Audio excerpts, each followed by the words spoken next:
C61 मुलाकात। Adventures guild के पास की खरीदारी की दुकान पर दस्ते ने गोबलिन जैसे प्राणी के काम से मिली सभी तरह की चीज़ें बेच दीं। ज़्यादातर कम स्तर के एडवेंचर्स अपनी लूट इन्हीं कुछ दुकानों पर बेचते थे जहां कीमतें आमतौर पर ठीक ठाक थीं। समूह को उम्मीद से थोड़ा ज़्यादा पैसा मिला। लूट को बेचने से कुल 25 चांदी के सिक्के और 60 तांबे के सिक्के मिले, जिसमें से ज़्यादातर पैसा बूढ़े गोबलिन जैसे प्राणी की लाश से आया जो 12 चांदी के सिक्कों में बिकी। बची हुई गाड़ी भर की बेकार की चीज़ें बेचने से भी 1 दर्जन और चांदी के सिक्के मिल गए। अब खाली पड़ी गाड़ी के चारों ओर फिर से इकट्ठा होकर हर कोई खुश था। एडवेंचर्स के लिए अगर किसी काम के दौरान सबसे ज़्यादा खुशी का पल होता था तो वह यकीनन पैसे मिलने का होता था। अपनी हथेली में चिकने चांदी के सिक्कों को पकड़कर सफ़र की सारी मुश्किलें आसान लगने लगती थीं। डेफ्ने उनमें सबसे ज़्यादा खुश थी। उसकी आंखें एक जादुई छड़ी की चाहत में चांद की तरह मुड़ी हुई थीं। अलग होने के बाद गॉस ने अपने सिक्कों की थैली को फिर से देखा। एक ही दिन की मेहनत से 11 चांदी के सिक्के कमाना उसे इस काम की रफ्तार से संतुष्ट कर गया था। अपना पैसा फिर से गिनते हुए और पेट में उठती भूख को महसूस करते हुए उसे कुछ याद आया और वह एक सराय की ओर भागा। इस बार उसने हिम्मत नहीं जुटाई कि सारी मांस की डिशेज ऑर्डर करे। इसके बजाय उसने कुछ मांस और सब्जियों के साथ मुख्य खाना चुना। 2-3 जवान मर्दों के हिस्से का खाना खाने के बाद ही गॉस को धीरे धीरे पेट भरा हुआ महसूस हुआ। यह मानसिक असर था या नहीं, लेकिन जब गॉस बिल चुकाने के लिए खड़ा हुआ तो उसे पहले ही महसूस होने लगा था कि उसका शरीर खाने को पचाने लगा है और हल्की हल्की गर्माहट की लहरें उसके शरीर में बह रही थीं। क्या ये रैपिड डाइजेशन, तेजी से पाचन का असर था? ये सोचते हुए कि यह अभी सबसे कम शुरुआती स्तर पर ही है, इसका असर इतना तुरंत नहीं होना चाहिए था या शायद ज़्यादातर मानसिक असर था। ... हाल ही में धंधा अच्छा चल रहा है। गॉस काउंटर पर टिका हुआ था। हॉल पर नज़र डालते हुए उसने सोफिया को देखा जो अपनी मुस्कान छिपा नहीं पा रही थी। तुमने भी देखा, शहर में ज़्यादा लोग आ रहे हैं, सोफिया ने खुशी खुशी कहा। इसके अलावा मैंने ग्राहकों को खींचने के लिए बाहर एक छोटा सा विज्ञापन बोर्ड भी लगाया है। उसका अच्छा मूड साफ दिख रहा था। गॉस ने सिर हिलाया। उसे रात को सराय में वापस आते समय बाहर देखा गया सादा स्याही से बना लकड़ी का बोर्ड याद आया। हर कोई सराय के कमरे नहीं खरीद सकता था, इसलिए सोफिया जैसी निजी तौर पर चलने वाली छोटी सरायें एक अच्छा विकल्प बन जाती थीं। हालांकि यह शहर के केंद्र से थोड़ी दूर थी, लेकिन इसका शांत और सुकून भरा माहौल एक फ़ायदा था। सोफिया, क्या तुमने कीमतें बढ़ा दी हैं? उसे अचानक पिछली रात के बोर्ड पर लिखी कीमतें याद आईं। प्रति कमरा रोज़ाना 4 तांबे के सिक्के, मासिक 60 तांबे के सिक्के, पिछली कीमतों से 2 गुना।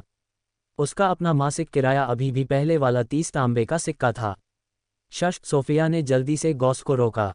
ये पक्का करने के बाद कि दूसरे मेहमान अभी भी बातों में मशगूल हैं, वह आराम से हुई और उसके कान के पास फुसफुसाते हुए बोली, ये बस इन बाहर वालों से कुछ ज़्यादा पैसे कमाने के लिए है। मैंने देखा है आसपास की सभी सरायों ने कीमतें बढ़ा दी हैं। तो यह आने वाले पीक सीजन का फ़ायदा उठाकर ग्राहकों से ज़्यादा पैसे वसूलने की बात थी। कीमतें दोगुनी होने के बावजूद ये ज़्यादातर सराय के कमरों से बहुत सस्ती थीं। शहर की सराय जितनी भरी हुई थी, उन्हें इस छोटी सी कीमत वृद्धि के बावजूद किराएदार की कमी नहीं होती। सोफिया को देखते हुए गॉस हिचकिचाया और अपने शब्द निगल गया। वह कहना चाहता था कि वह भी एक बाहरी था, लेकिन ये सोचते हुए कि वह सबसे पहले इसी सराय में इस दूसरी दुनिया की जगह पर आया था, तो एक तरह से यह घर से ज़्यादा अलग नहीं था। बस मुझे बता देना जब तुम बाद में कीमतें बढ़ाओगी, मैं अब वैसे भी इसे वहन कर सकता हूँ, गॉस ने रुककर कहा, सोफिया द्वारा दिया गया पानी लेते हुए। एक ही काम से मैं कई चांदी के सिक्के कमा लेता हूँ। वह विनम्रता से कह रहा था, सिर्फ कल ही उसने 11 चांदी के सिक्के कमाए थे। ये सही नहीं हो सकता। भले ही तुम्हारे पास अभी पैसा है, तो भी इसे लापरवाही से मत उड़ाओ। जवानी में बचत करो, सोफिया ने प्यार से सलाह दी। एडवेंचर के मामलों से अनजान आम समझ ने उसे बताया कि नए एडवेंचर इतने आसानी से पैसे नहीं कमा सकते। जैसा तुम चाहो, गॉस हंसा, सिर हिलाते हुए। वह और ज़्यादा बताना नहीं चाहता था और दिखावे का जोखिम नहीं लेना चाहता था। इसके अलावा एक कम स्तर का एडवेंचर होना अभी बहुत सम्मानजनक नहीं था। आधिकारिक तौर पर एक पेशेवर बनने और एक कांस्य रैंक एडवेंचर के रूप में रैंक बढ़ाने का इंतज़ार करना बेहतर था, तभी ऐसी खबर साझा करना अच्छा लगेगा। यह एक अच्छा आश्चर्य होगा, क्योंकि ग्रे रॉक टाउन में पेशेवरों की काफ़ी हैसियत थी। काउंटर पर कुछ पानी पीने और अपनी सुबह की सुस्ती भगाने के बाद गॉस ने सोफिया के साथ अपनी बातचीत खत्म की और सराय से निकल गया। First circle spell, mage armor, love to 102 zeros. First circle spell, magic missile, love to 112 zeroths. Zeroth सकल कैंट्रिप, मेज हैंड, लव टू 192 zeroths. सभी मंत्रों की प्रवीणता तेजी से बढ़ रही थी। मेज हैंड, जिसका उसने जानबूझकर अभ्यास भी नहीं किया था, लगभग लव 3 तक पहुंच रहा था। फिर भी उसे एक पेशेवर रास्ते की ओर ले जाने वाला मार्गदर्शन महसूस नहीं हुआ, जिससे पता चलता था कि लव 3, मेज हैंड भी शायद पेशेवर उन्नति के लिए ज़रूरी शर्तों को पूरा नहीं करेगा। यह अभी भी साफ नहीं था कि क्या फर्स्ट सकल स्पेल ज़ेरोथ सकल कैंट्रिप से इस पहलू में अलग थे। ये देखते हुए कि मेज आर्मर का अभ्यास केवल कुछ दिनों के लिए किया गया था और फिर भी ये पहले ही लव टू 102 zeroths तक पहुंच गया था, लव 3 या लव 4 तक पहुंचना भी शायद बहुत ज़्यादा समय नहीं लेगा, निश्चित रूप से अन्य प्रशिक्षुओं की तुलना में बहुत तेज़। इस एहसास से उसका मन शांत हो गया। उसकी प्रगति सचमुच तेज़ थी, खासकर नाइट आउल स्क्वाड के दूसरों की तुलना में।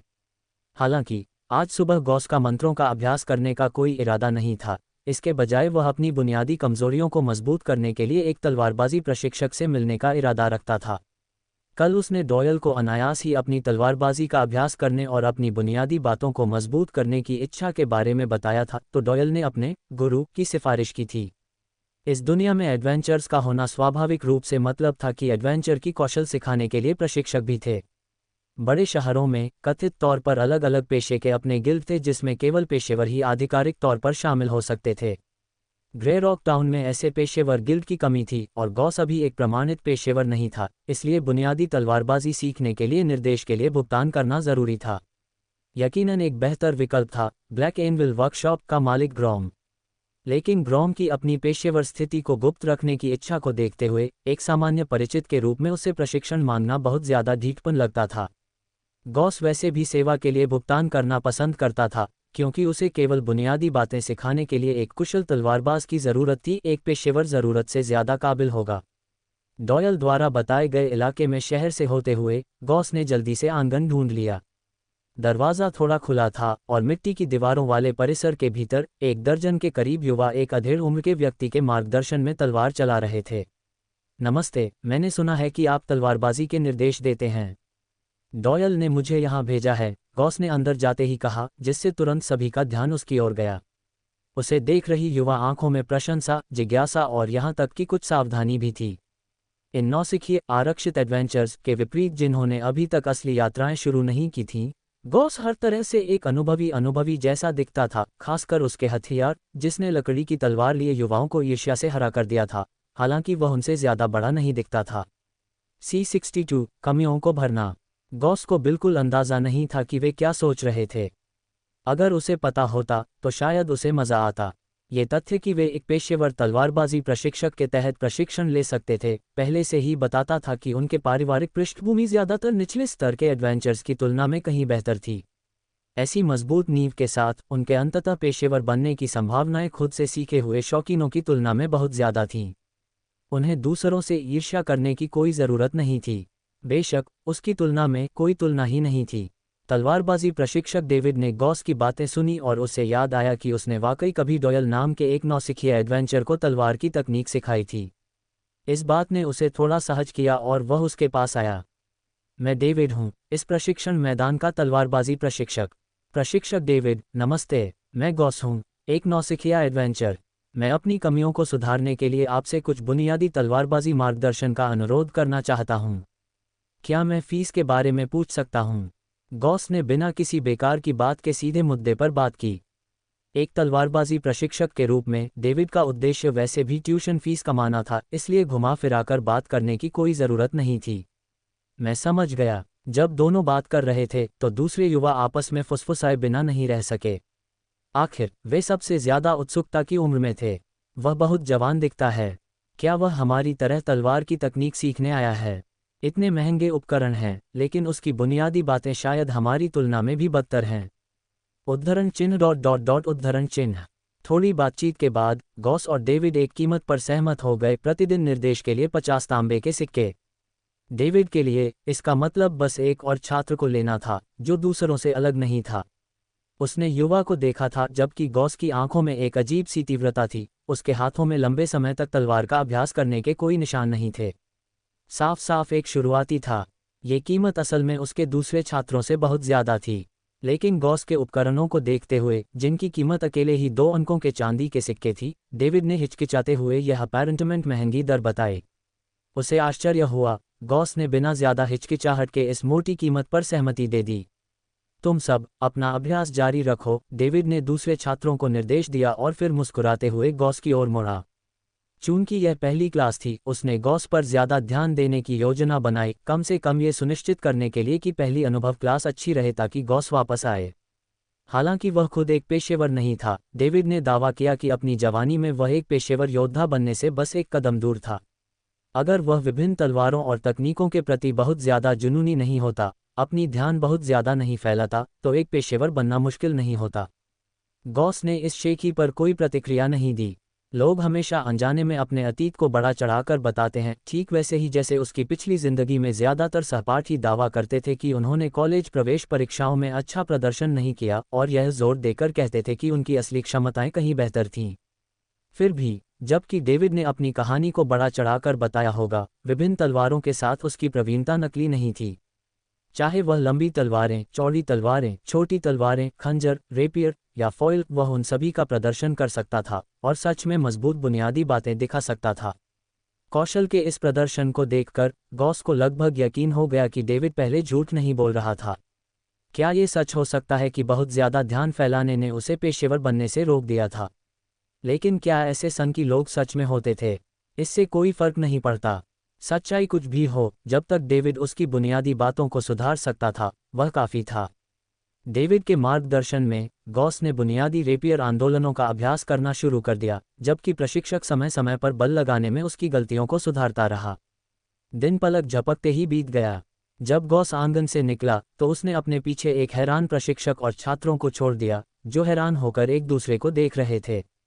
प्रशिक्षक डेविड, हमें ईमानदारी से बताओ, क्या हम बस बेवकूफ़ हैं? एक छात्र ने पूछा, जिसका आत्मविश्वास टूट गया था। डेविड को पता नहीं था कि कैसे जवाब देना है। उसने कभी किसी ऐसे व्यक्ति का सामना नहीं किया था जिसने इतनी डरावनी कुशलता से सीखा हो। कई बार उसने बस लापरवाही से सुधार दिए थे और गॉस ने तुरंत उन्हें पूरी तरह से लागू कर दिया था। अगर उसके पास तब ऐसी सीखने की क्षमता होती, तो सूरज के नीचे हर हथियार के प्रति जुनून भी उसे पेशेवर बनने से नहीं रोक सकता था। उद्धरण चिन्ह उद्धरण चिन्ह। आंगन से निकलते हुए गॉस ने अपने एडवेंचर मैनुअल के स्टेटस पैनल की जांच की, जहां एक नई लाइन दिखाई दी। बुनियादी तलवारबाजी लव 1310। क्या यह एक कौशल के रूप में गिना जाता था, और उसका पहला खुद सीखा हुआ कौशल? गॉस ने अपना सिर खुजाया। उसने पहले कभी ऐसे कौशल के बारे में नहीं सुना था। उसकी समझ में कौशल उसके मैजिक मिसाइल या डॉयल के क्रॉस स्लैश की तरह होने चाहिए, विशेष तकनीकें। लेकिन बुनियादी तलवारबाजी क्या थी? बस बुनियादी बातें। उसे ऐसा महसूस नहीं हुआ कि उसने कोई चमत्कारी तकनीक हासिल की है, बस ये कि उसकी रेपियर को चलाना अब थोड़ा ज्यादा स्वाभाविक लगता था। सिर हिलाते हुए गॉस ने इस पर ज्यादा न सोचने का फैसला किया। इसे होना न होने से बेहतर था। शायद उच्च स्तरों पर बुनियादी तलवारबाजी नए प्रभाव दिखाएगी। वापस चलते हुए गॉस ने कल वापस न आने का फैसला किया। उसके 50 तांबे के सिक्के अच्छी तरह खर्च हुए थे। उसने पहले ही उन सभी बुनियादी बातों में महारत हासिल कर ली थी जो डेविड खंजर, छोटी तलवारों और रेपियर के बारे में सिखा सकता था। ये सब उसकी 7 इंटेलिजेंस और 6 एजिलिटी की बदौलत था। एडवेंचर मैनुअल ने भी मदद की होगी, जिससे वह दूसरों की तुलना में तेजी से सीखता था, लेकिन सबूत के बिना वह केवल अपनी प्रतिभा और मेहनत को श्रेय दे सकता था। खुद से सीखे हुए कौशल उन 3 मंत्रों की तुलना में धीरे धीरे स्तर बढ़ाते हैं, गॉस ने सोचा। लेकिन मेरी तलवारबाजी सिर्फ आत्मरक्षा के लिए है, इसे बस कार्यात्मक होने की ज़रूरत है। धीमी प्रगति से कोई फर्क नहीं पड़ता था। वह वैसे भी बुनियादी तलवारबाजी पर एक पेशेवर बनने के लिए भरोसा नहीं कर रहा था। इसके अलावा नियमित अभ्यास और जमा हुए अनुभव के साथ वह अंततः मजबूत हो जाएगा। एक बार जब कोई चीज़ एक कौशल बन जाती थी, तो ऐसा लगता था कि वह स्थायी रूप से बनी रहती थी। प्रवीणता में कोई गिरावट नहीं आती थी। अपने थके हुए शरीर को एक ज़बरदस्त भोजन के लिए सराय तक खींचते हुए गॉस ने महसूस किया कि उसकी जीवन शक्ति धीरे धीरे वापस आ रही है और रैपिड डाइजेशन की प्रभावशीलता पर फिर से आश्चर्य किए बिना नहीं रह सका। अगली सुबह भोर में गॉस ने मेज आर्मर मंत्र का अभ्यास फिर से शुरू कर दिया। उसने कल अपनी कमियों को दूर करने के लिए थोड़ी सुस्ती की थी, लेकिन वह एक मंत्र शिक्षु के रूप में अपनी पहचान नहीं भूला था। मुख्य रास्ते पर लौटने का समय था। जादू का अभ्यास सबसे ज्यादा प्राथमिकता रखता था। अगले कुछ दिनों में गॉस मेज आर्मर प्रशिक्षण में डूब गया। मेज आर्मर लव टू 1320 रोड्स। गोबलिन शिकार के लिए यह पर्याप्त होना चाहिए। सूखा मांस चबाते हुए जब उसने पैनल के बदलावों को देखा तो गॉस संतुष्ट होकर मुस्कुराया। जैसा कि उसने अनुमान लगाया था, चाहे वह एडवेंचर्स के दौरान हो या उसके तुरंत बाद के दिनों में, कौशल प्रशिक्षण हमेशा की तुलना में ज़्यादा प्रभावी साबित हुआ। इस सुनहरे दौर का फ़ायदा उठाकर मेहनत और पसीने के माध्यम से वह तेज़ी से प्रवीणता बढ़ा सकता था। यहाँ तक कि मन माना के ठीक होने के दौरान तलवारबाजी का अभ्यास करने से भी बुनियादी तलवारबाजी लव 1510 तक पहुँच गई थी। सुधरी हुई तलवारबाजी की बुनियादी बातों ने उसे अपनी रेपियर को ज़्यादा कुशलता से चलाने दिया, भले ही शक्ति या एजिलिटी में कोई वृद्धि नहीं हुई थी। अब मैजिक मिसाइल या मेज हैंड के बिना भी विशुद्ध रूप से हाथ की लड़ाई में डॉयल और अन्य शायद उसे हरा नहीं सकते थे। मेज आर्मर के साथ वह पास की लड़ाई में शामिल हो सकता था, ढाल को घावों के बदले में इस्तेमाल कर सकता था। बेशक ये सिर्फ एक गुजरती हुई सोच थी। एक सतर्क व्यक्ति के रूप में संभावित रूप से खतरनाक दुश्मनों के खिलाफ वह दूर खड़े होकर उन पर मैजिक मिसाइलें बरसाना पसंद करता था। C-63 जहरीला धुआं। दोपहर जंगल में झिंगुर अपनी पूरी आवाज़ में गा रहे थे और एक हल्की हवा पेड़ों के बीच से बह रही थी, जिससे एक हल्की सरसराहट की आवाज़ आ रही थी। लगता है वे सब गुफा के अंदर झपकी ले रहे हैं। गोबलिन स्काउट से सावधान रहना, गॉस ने आगे कहा। हालांकि उन्हें आखिरी बार गोबलिनों का सामना किए हुए कुछ समय हो गया था, लेकिन वह ये नहीं भूला था कि उसका पहला मिशन एक गोबलिन के बाहर छिपे होने के कारण खराब हो गया था। उसकी नज़र चारों ओर घूम रही थी। आखिरकार उसकी नज़र दूर एक गुफा पर टिकी, जो ज़्यादा ऊंची नहीं लग रही थी। कई कमीशन वाले काम पूरे करने के बाद गॉस को निचले स्तर के राक्षसों और उनके पारिस्थितिकी तंत्र की बुनियादी समझ हो गई थी। अनलाइक जब वह पहली बार इस दुनिया में आया था, पूरी तरह से अनजान था। सामान्य तौर पर गोबलिन खुद ऊंची गुफाएं नहीं खोदते हैं जब तक कि वे प्राकृतिक गुफाओं पर कब्जा न कर लें। गुफा की सटीक ऊंचाई जनजाति के ज़्यादातर सदस्यों की औसत ऊंचाई पर निर्भर करती है। छोटे जीवों के समूह को ऊंची गुफाएं खोदने से क्या फ़ायदा होगा? ताकि इंसानों के लिए अंदर घुसना और उनका शिकार करना आसान हो जाए। जाहिर है ऐसा नहीं है। इसलिए ज़्यादातर गोबलिन घोंसलों की छतें मुश्किल से 1 मीटर से ज़्यादा ऊंची होती हैं, जिनमें सबसे ऊंची मुश्किल से 1.6 मीटर से ज़्यादा होती है। केवल तभी जब समूह में कोई खास नेता या कोई बदला हुआ व्यक्ति हो तो गुफा की ऊंचाई ज़्यादा होगी। तो एक गोबलिन घोंसले के आकार और पैमाने से कोई गोबलिन जनजाति की ताकत का मोटे तौर पर विश्लेषण कर सकता है। बेशक ये निरपेक्ष नहीं है, कुछ शक्तिशाली गोबलिन औसत आकार के होते हैं। दूर का गोबलिन घोंसला बहुत ऊंचा नहीं था। सावधानी के कारण समूह गोबलिन गुफा के पास नहीं गया। इसके बजाय वे मेव के लौटने का इंतजार करते हुए दूरी पर धैर्यपूर्वक इंतजार करने लगे। मेव घोंसले के पास चुपचाप जा चुकी थी, स्काउटिंग करने के लिए, मुख्य रूप से यह जांचने के लिए कि क्या पास में कोई छिपा हुआ गोबलिन स्काउट तो नहीं है। गोबलिन गुफा के बाहर एक साफ जगह पर एक छोटा बर्तन रखा हुआ था। कई छोटे गोबलिन घोंसले अपने खाना पकाने के बर्तन गुफा के बाहर रखते हैं। इस समय साफ जगह खाली थी और दूर दूर तक एक भी गोबलिन दिखाई नहीं दे रहा था। तपाक, गॉस ने अपने गर्दन के चारों ओर भिनभिनाते एक मच्छर को लापरवाही से थप्पड़ मारा, चिड़चिड़ा हुआ। अनेक बाहरी काम पूरे करने के बाद भी वह अभी भी हर जगह मौजूद मच्छरों और कीड़ों का आदी नहीं हो पाया था। मच्छर भगाने वाला लगाने के बावजूद असर ज़्यादा से ज़्यादा साधारण था। वह मन ही मन आह भरता है। वह निश्चित नहीं था कि उसने नकली उत्पाद खरीदे थे या इस दुनिया के सस्ते मच्छर भगाने वाले प्राकृतिक रूप से अप्रभावी थे। आखिर यहाँ के मच्छर उसकी पिछली जिंदगी के मच्छरों से अलग हो सकते हैं, शायद ज़्यादा मजबूत जीवन शक्ति और प्रतिरोध के साथ। वास्तव में मच्छर मुख्य चिंता नहीं थे, ज़्यादा खतरनाक जहरीले सांप और छोटे जहरीले जीव थे। कुछ देर बाद मेव चुपचाप लौट आए, समूह को सिर हिलाकर। उसने बताया कि उसे पास में कोई छिपा हुआ गोबलिन नहीं मिला है। इससे आगे ये पुष्टि हुई कि गोबलिनों का ये समूह ताकत में अपेक्षाकृत सामान्य था। हालांकि गोबलिन बहुत बुद्धिमान नहीं होते, लेकिन उनमें एक प्राकृतिक आलस्य भी होता है। बिना किसी मजबूत नेता के काम सौंपे ऐसी चिलचिलाती गर्मी में वे आमतौर पर आराम करने के लिए अपनी गुफाओं के अंदर लेटना पसंद करते हैं, केवल तभी बाहर जाते हैं जब सूरज डूबता है ताकि विभिन्न गतिविधियां कर सकें। गोबलिन अंदर हैं, मैं उनकी आवाज़ सुन सकता हूँ। उन्हें कैसे बाहर निकालें? चलो धुएं से धूनी देने की पुरानी तरकीब का इस्तेमाल करते हैं।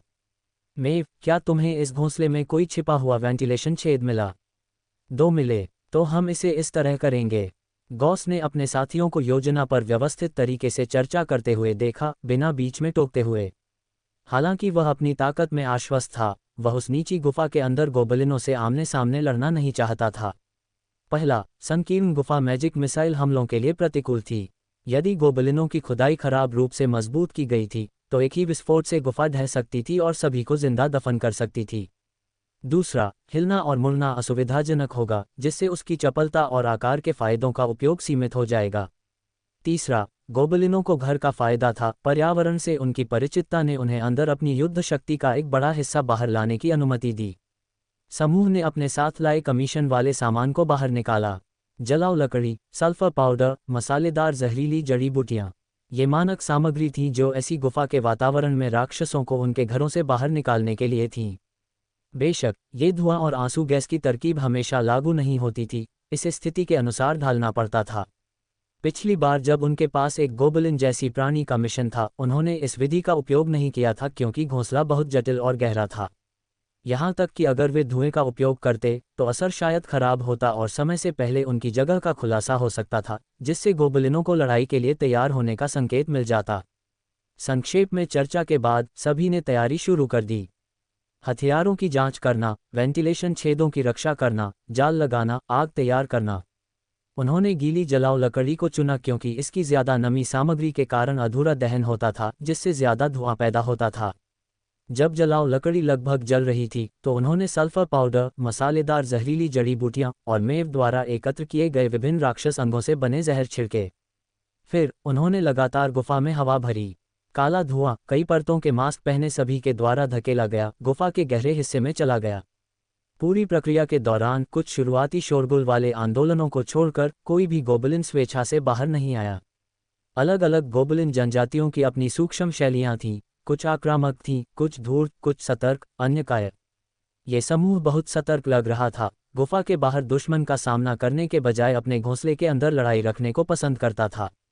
दुर्भाग्य से वे असफल होने के लिए तय थे। मजबूत पक्ष हमेशा पहल करता था। गॉस ने चुपचाप किनारे से देखा। टीम के सबसे मजबूत लड़ाके के रूप में उसे मामूली काम करने की जरूरत नहीं थी। यह एक विशेषाधिकार और एक जिम्मेदारी दोनों थी। उसे अपनी जादू की छड़ी पकड़ने और तैयार रहने की जरूरत थी अगर गोबलिन अचानक बाहर आ जाएं। जहरीले धुएं को गुफा में भरते हुए देखते हुए उसे कुछ हद तक याद आया कि उसकी पिछली जिंदगी में चूहों को खेतों से कैसे बाहर निकाला जाता था। एकमात्र अंतर यह था कि यह गुफा बड़ी थी और अंदर के कीड़े बहुत ज्यादा खतरनाक थे। लगभग 10 मिनट तक धुआं भरने के बाद गुफा ने आखिरकार प्रतिक्रिया दी। उसे अंदर से खांसने की आवाजें सुनाई दीं। ये हरी चमड़ी वाले छोटे शैतान इतना कैसे सहन कर सकते हैं? डॉयल की बाँह हवा भरते हुए थक रही थी। मैं तुम्हारी जगह लेता हूँ। लेविन, जो आराम कर रहा था, ने उसके कंधे पर हाथ रखा और काम जारी रखा। गोबलिनों में मजबूत जीवन शक्ति और साधारण जीवों की तुलना में ज्यादा सहन शक्ति होती थी, लेकिन इसकी भी सीमाएं थीं। कुछ और देर धुएं को सहन करने के बाद वे आखिरकार इसे और बर्दाश्त नहीं कर सके। पहला बदसूरत हरी चमड़ी वाला गोबलिन एक लकड़ी की छड़ी लिए हुए गुफा के गहरे हिस्से से लड़खड़ाता हुआ बाहर आया। ये स्पष्ट था कि धुआं उसे लगभग बेहोश कर रहा था। बाहर आकर लड़ने के बजाय उसे ताज़ी हवा की अपनी हताश चाहत ने बाहर धकेल दिया था। फट, जिस पल वह बाहर भागा, उसका स्वागत न तो सूरज की रोशनी ने किया और न ही ताज़ी कुरकुरी हवा ने, बल्कि एक तेज ठंडी ब्लेड ने किया। गुफा के किनारे इंतजार कर रहे गॉस ने अपनी रेपियर को घुमाया। एक ठंडी रोशनी की चमक के साथ बर्फीले ठंडे रेपियर ने उसके गले को छेद दिया। उग, गॉस ने अपनी तलवार वापस खींच ली। गोबलिन ने अपने गले को पकड़ा, एक कर्कश हवा जैसी फुफकार छोड़ी और फिर कुछ कदम लड़खड़ाया और गुफा के प्रवेश द्वार पर गिर गया। गोबलिन का वध तारांकन 1। कुल राक्षस वध 60। एक और गोबलिन ने इस दुनिया को छोड़ दिया। पिछले गोबलिन वधों के विपरीत गॉस ने इस बार अपने शरीर में एक गर्म धारा बहती हुई महसूस की। उसे महसूस हुआ कि उसकी नस्लीय प्रतिभा, रैपिड डाइजेशन, थोड़ी सुधरी है। ये वृद्धि सूक्ष्म थी लेकिन समय के साथ जमा होगी, धीरे धीरे बढ़ेगी। अंदर मजबूत होने की भावना को महसूस करते हुए गॉस ने गुफा के गहरे हिस्से की ओर ज्यादा तेजी से देखा। इस समय गोबलिन उसके लिए सिर्फ घृणित हरी चमड़ी वाले कीड़े नहीं थे, बल्कि चलने वाले अनुभव के पैकेज थे। उसने सोचा कि अपनी शुरुआती स्तर से आगे बढ़ने के बाद रैपिड डाइजेशन के और क्या शक्तिशाली प्रभाव होंगे। वर्तमान में यह उसे भोजन को जल्दी पचाने, सहनशक्ति और मन मानक को बहाल करने की अनुमति देता था। उन्नयन के बाद ये प्रभाव और सुधर सकता है, शायद उसी भोजन से ज़्यादा पोषक तत्व निकालना या यहाँ तक कि ज़्यादा प्रकार के पदार्थों को पचाना। हालांकि बस उन्नयन की शुरुआत हुई थी, इसने गॉस को इसके प्रभावों का बेसब्री से इंतज़ार करने से नहीं रोका। C64 मामूली कत्ल। फुस फुस। जब पहला गोबलिन हिम्मत करके बाहर निकला तो दूसरे गोबलिनों को धीरे धीरे एहसास हुआ कि उनके दुश्मन शायद गुफा में नहीं घुसेंगे, और आखिरकार उन्होंने खुद को संगठित करके पलटवार किया। गुफा के अंदर से लकड़ी के तीर बाहर निकले। समूह गुफा के प्रवेश द्वार से पीछे हट गया, हमलों की पहली लहर से बचते हुए। लड़ाई के लिए तैयार हो जाओ। टप टप टप। तीरों के साथ साथ कदमों की तेज आवाज भी आई। गॉस ने हलचल सुनी, गुफा के प्रवेश द्वार के पास झुककर। सही समय को महसूस करते हुए उसने अपनी हड्डी की छड़ी के माध्यम से जादुई ऊर्जा को केंद्रित करते हुए अंदर झांका। Magic missile. छड़ी की नोक पर एक गहरा नीला ऊर्जा मिसाइल तेजी से संघनित हुआ, प्राकृतिक मानक को इकट्ठा करके एक पल में बन गया। ठीक उसी समय जब गोबलिनों की पहली लहर आगे बढ़ रही थी। धमाका। हड्डी की छड़ी की नोक से छोड़ा गया मिसाइल पलक झपकते ही कई मीटर पार कर गया और पहले गोबलिन के नर्म पेट में लगा। धड़ाम। जैसे एक बड़ी कैलिबर वाली गोली मांस को छेदती है, मैजिक मिसाइल ने न्यूनतम प्रतिरोध के साथ फाड़ दिया और लगातार कई गोबलिनों को मारा। फिर तुरंत बाद एक दूसरा मैजिक मिसाइल आया, संकीर्ण गुफा के भीतर विस्फोटों का कारण बना। गोबलिन का वध एक ... संक्षिप्त विस्फोटों के बाद गॉस की आंखों के सामने कई सूचनाएं तेजी से चमकने लगीं। संकीर्ण गुफा में घनी भीड़ वाले दुश्मनों के खिलाफ 2 मैजिक मिसाइलें असाधारण रूप से प्रभावी साबित हुईं। गॉस को सटीक निशाना लगाने की भी जरूरत नहीं थी, गोबलिन खुद ही प्रोजेक्टाइल में कूदते दिख रहे थे। दुर्भाग्य से केवल प्रवेश द्वार के पास का गुफा का हिस्सा ही अपेक्षाकृत सीधा था, वरना उन्हें गोबलिनों को धुएं से बाहर निकालने की परेशानी नहीं उठानी पड़ती। कुल राक्षसों का वध 66। गॉस ने सूचनाओं की जांच की और तुरंत उन 2 मिसाइलों के कारण हुई हताहतों को महसूस किया। कुल मिलाकर 6 गोबलिन मारे गए। अपने शरीर में एक गर्म धारा बहती हुई महसूस करते हुए उसकी रैपिड डाइजेशन क्षमता धीरे धीरे सुधरी। क्या यही एक जादूगर होने की खुशी थी? गॉस को लगा कि वह इसे ज़्यादा से ज़्यादा समझ रहा था। मेहनती योद्धाओं को खून और गंदगी में लथपथ होकर मेहनत से छोटे मोटे दुश्मनों को मारना पड़ता था। एक कुलीन जादूगर के रूप में पर्याप्त मानक के साथ इन गोबलिनों जैसे दुश्मन उस तक पहुंचने से पहले ही रहस्यमय जादुई हमलों से मर जाते थे। हालांकि मैजिक मिसाइल का असर थोड़ा ज़्यादा ही ओवरवेलमिंग लग रहा था। जिन गोबलिनों ने आखिरकार हिम्मत जुटाई थी, वे जादुई बमबारी से डरकर फिर से अपने घोंसले में गहरे पीछे हट गए। उन्हें धुएं से बाहर निकालना जारी रखो। गोबलिन फिर से पीछे हट गए। स्थिति पर पूरी तरह से नियंत्रण होने के कारण समूह ने अपना समय लिया। उन्होंने आग फिर से शुरू की और धुएं को पंखे से उड़ाया, जिससे गाढ़ा काला धुआं गुफा में वापस भरने लगा। लगभग 10 मिनट बाद जहरीले धुएं से दम घुटने वाले हरे चमड़ी वाले जीवों ने प्रवेश द्वार की ओर एक और हमला शुरू किया। इस बार गॉस ने फिर से मैजिक मिसाइल का उपयोग नहीं किया। उसे चिंता थी कि एक और बमबारी गोबलिनों की हिम्मत को पूरी तरह से तोड़ सकती है, जिससे वे लड़ने के बजाय अंदर दम घुटकर मरना पसंद करेंगे। उनके सल्फर पाउडर और जहरीले पदार्थों की आपूर्ति सीमित थी, वे अनिश्चित काल तक धुएं को बनाए नहीं रख सकते थे। अगर उन्होंने अभी गोबलिनों को खत्म नहीं किया तो उन्हें बाद में बाहर खींचना मुश्किल होगा। काले धुएं के बीच गोबलिनों का एक समूह हथियार लहराते हुए बाहर आ रहा था। उनकी मूल रूप से पन्ना हरी खाल अब काली और गंदी थी, उनकी आंखों से आंसू बह रहे थे। कुछ तो बाहर निकलते ही बेहोश होकर गिर गए। लड़ाई के लिए तैयार हो जाओ। आखिरकार दुश्मनों को बाहर आते देखकर समूह ने हथियार उठाकर लड़ने की तैयारी की। गॉस तेजी से चला, तुरंत 3 बेहोश गोबलिनों को निशाना बनाया। बुनियादी तलवारबाजी ने उसे बेहतर हथियार नियंत्रण दिया। उसकी रेपियर की नोक ने महत्वपूर्ण बिंदुओं को छेद दिया, जिससे रक्त के 3 गहरे लाल फूल खिल गए। गोबलिन का वध 3। कुल राक्षसों का वध 69। आसान लक्ष्यों को खत्म करने में कोई शर्म नहीं थी। इसके अलावा कुछ गोबलिन नाटक कर रहे हो सकते हैं, उन्हें पहले ही खत्म करने का मतलब था कि उन्हें देखने की जरूरत नहीं थी।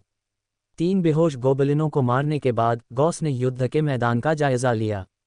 दूसरों ने पहले ही धुएं से बेसुध गोबलिनों का वध करना शुरू कर दिया था, जो इन अनुभवी निचले स्तर के एडवेंचर्स के खिलाफ कोई मौका नहीं रखते थे। अब गति बढ़ाने का समय था। गोबलिन का वध 1... गॉस गोबलिनों के बीच से बुना, उसकी रेपियर लगातार जीवन ले रही थी। सूचनाएं उसकी आंखों के सामने चमक रही थीं। स्लाइस। गोबलिन स्लेयर शीर्षक का बेन प्रभाव उसकी रेपियर को बढ़ी हुई क्षति की एक हल्की सफ़ेद चमक में लपेट लेता है, अंतिम गोबलिन की गर्दन को काटने के लिए एक अंतिम साफ स्ट्रोक के साथ। गॉस ने अपनी तलवार को म्यान में रखा, खुद को शांत करने के लिए गहरी सांसें लेते हुए। ये तरबूज और सब्जियां काटने जैसा था। कुछ समय से गोबलिनों से नहीं लड़ने के बाद इस पुनर्मिलन ने उसे एहसास दिलाया कि उसके कौशल में कितनी प्रगति हुई थी। इसके अलावा बुनियादी तलवारबाजी वास्तविक लड़ाई में उसकी अपेक्षा से ज़्यादा प्रभावी साबित हुई। कुल राक्षसों का वध 75। मैजिक मिसाइल लव टू 1320। Mage armor love to 1520। बुनियादी तलवारबाजी लव 1610।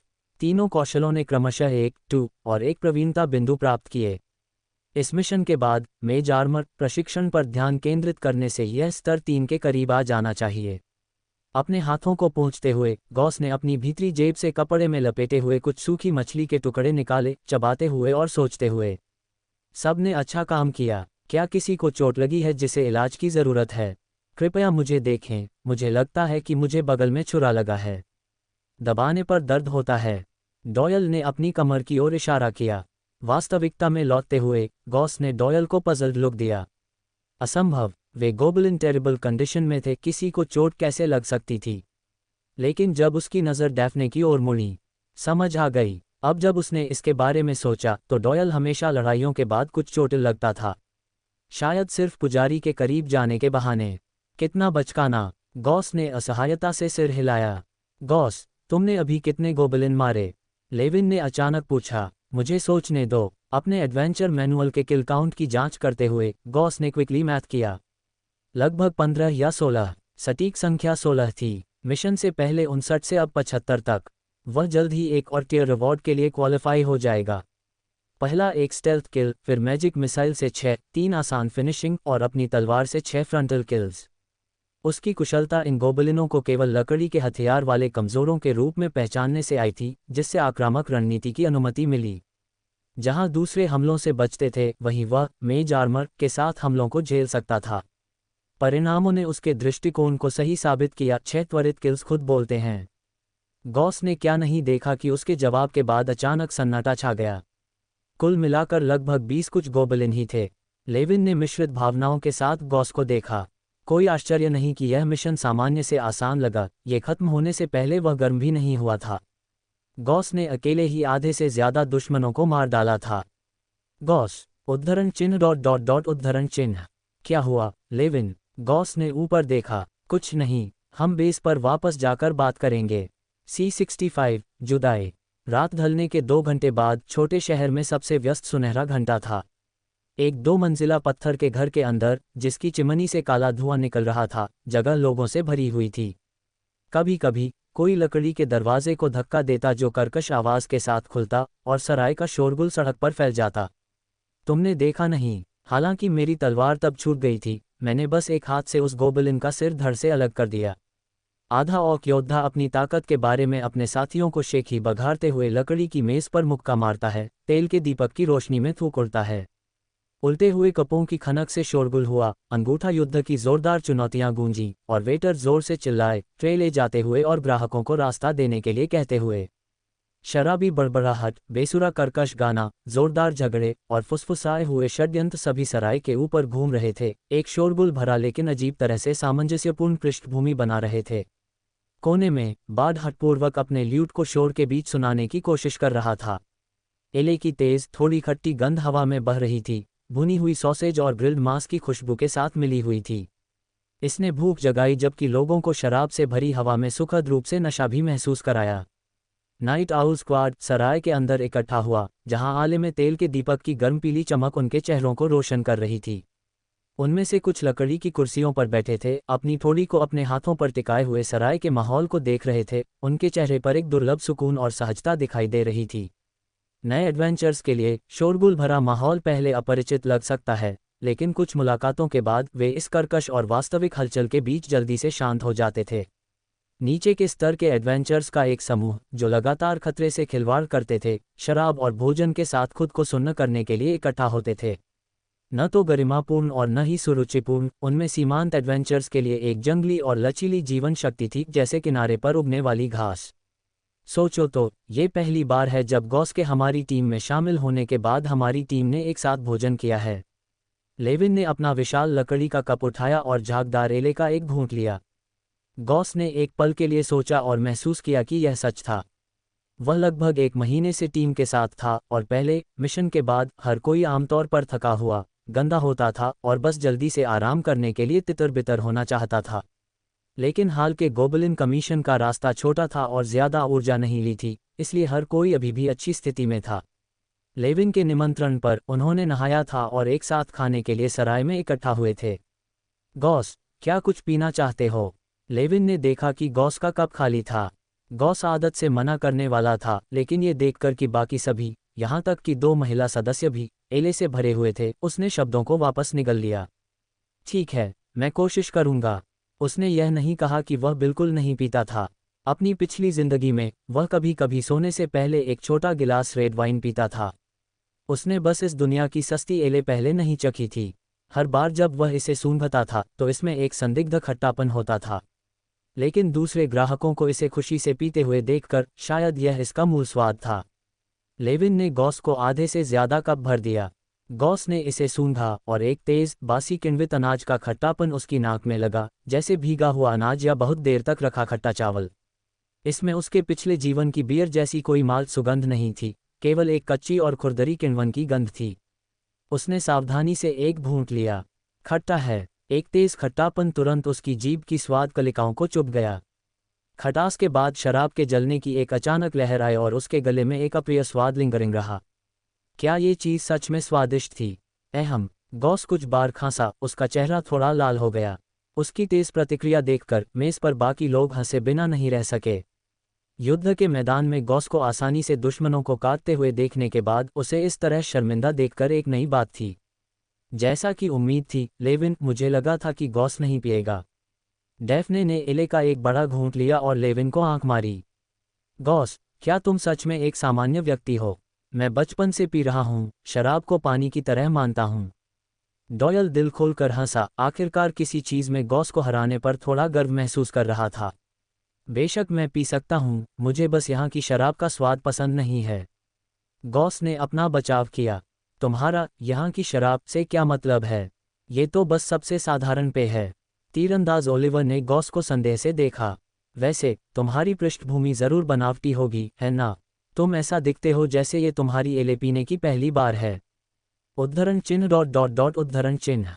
गॉस चुप था, सीमिंगली एक्सप्लेन करने में असमर्थ। इस दुनिया में पीने की संस्कृति व्यापक थी। कई लोग बचपन से ही पीना शुरू कर देते थे, यहाँ तक कि कम शराब वाले पेय को पानी की तरह मानना भी असामान्य नहीं था। ये सस्ती एले मूल रूप से अधिकांश आम लोगों द्वारा खाई जाती थी। इस अजीबोगरीब व्यक्ति को छोड़कर, जिन्होंने सच्चाई का अनुमान लगाया था, उन्होंने गॉस को और कुछ कहने से हिचकिचाते हुए देखा और मान लिया कि कोई असुविधाजनक रहस्य था। वे हंसे और सोच समझकर विषय बदल दिया। आखिरकार गॉस अपनी उत्कृष्ट पृष्ठभूमि के साथ अभी भी गंदी टांगों वाले लोगों के एक समूह के साथ जुड़ने के लिए गिर गया था। स्पष्ट रूप से उसे एक बड़ी उथल-पुथल का सामना करना पड़ा था। जब गॉस परिचित पुआल के बिस्तर से उठा तो अगला दिन हो चुका था। उसने अपना सिर हिलाया, उसका शरीर अभी भी भारी महसूस हो रहा था। पिछली रात के बारे में सोचते हुए वह अपना सिर हिलाए बिना नहीं रह सका। ये बहुत ही जंगली था। उन्होंने देर रात तक खाया और पिया था और जैसे ही वे जा रहे थे एक छोटी सी घटना हुई। डॉयल ने किसी को डैफ्ने को परेशान करते देखा और सराय के प्रवेश द्वार पर हाथापाई में पड़ गया, जो एक लड़ाई में बदल गया। नाइट आउल स्क्वाड ने कोई कसर नहीं छोड़ी और प्रतिद्वंद्वी को हरा दिया, फिर गश्त करने वाले गार्ड्स के आने से पहले भाग गए। अंत में गॉस को नशे में धुत डॉयल को उसकी जगह तक वापस एस्कॉर्ट करना पड़ा। गॉस मुस्कुराया। उसने खुद को इस दुनिया में और ज्यादा एकीकृत महसूस किया। जंगल में पहली बार पहला राक्षस वध, पहला कमीशन, पहली टीम अप, पहली बार सस्ती एले पीना, पहली लड़ाई। सख्ती से कहें तो उसे यह अनुभव नापसंद नहीं था। उसकी पिछली जिंदगी में ये दुर्लभ पहले उसे सचमुच जीवित महसूस कराते थे। क्या कुछ हैंगओवर सूप चाहिए? जब वह पहली मंजिल पर मुख्य हॉल में पहुंचा तो सोफिया, जिसने अभी अभी भोजन परोसना समाप्त किया था, ने सीढ़ियों से नीचे आते हुए गॉस को देखा। वैसे इसकी कीमत लगती है। सोफिया, क्या यह मुफ्त नहीं हो सकता? आखिरकार अब हम एक दूसरे को अच्छी तरह जानते हैं। बेशक नहीं। मैंने इसे खुद खरीदा है। व्यापारी हमेशा धर्मार्थ नहीं हो सकते। सोफिया मुड़ी और सूप निकालने के लिए रसोई की ओर चली गई। हालांकि गॉस ने मजाक किया, लेकिन उसे अंदर से थोड़ा गर्म महसूस हुआ।